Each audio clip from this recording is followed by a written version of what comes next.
الحمدللہ والصلاة والسلام علی رسول اللہ اما بعد۔ محترم ناظرین و سامعین، ہم سنن ابن ماجہ سے ابواب الزکوٰۃ سماعت فرما رہے ہیں۔ آج ابواب الزکوٰۃ کا عنوان نمبر 22 ہے، باب العشر والخراج، عشر اور خراج کے متعلق۔ عشر یعنی 10واں حصہ اور خراج ٹیکس، اس کا بیان ہے۔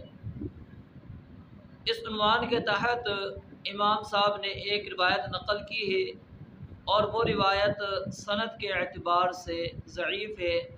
حدیث نمبر 1831 سیدنا علا بن حضرمی رضی اللہ تعالیٰ عنہ سے روایت ہے، انہوں نے فرمایا مجھے رسول مکرم صلی اللہ علیہ وآلہ وسلم نے بحرین یا حجر، علاقے کے نام میں بحرین یا حجر، زکوٰۃ وصول کرنے کے لیے بھیجا۔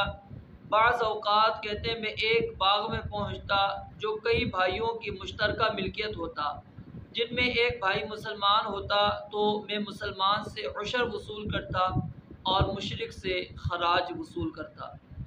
یعنی یہ روایت سند کے اعتبار سے تو ضعیف ہے، لیکن مسئلہ یعنی یہی ہے کہ مسلمان کی جو ملکیت میں ہوگا اس کی مقدار اگر زکوٰۃ کو پہنچتی ہے تو پھر اس کے اعتبار سے جو پیچھے آپ سن چکے ہیں کہ اگر اس کے اوپر آسمان کا پانی آتا ہے، یعنی کہ بارش کا پانی ہے، نہر کا پانی ہے، قدرتی پانی یعنی اس کو لگ رہا ہے، تو پھر اس کے اندر کیا ہوتا ہے، عشر ہوتا ہے 20واں حصہ۔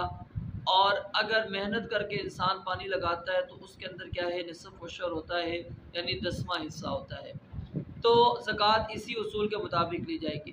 اور جہاں تک ٹیکس کا تعلق ہے تو ٹیکس وہی ہے جو ان کے اوپر عائد کیا جائے گا، اس آمدنی کے اعتبار سے ان کے اوپر سے ٹیکس وصول کیا جائے گا۔ اللہ رب العالمین سے دعا ہے رب العالمین سمجھنے اور عمل کرنے کی توفیق عطا فرمائے۔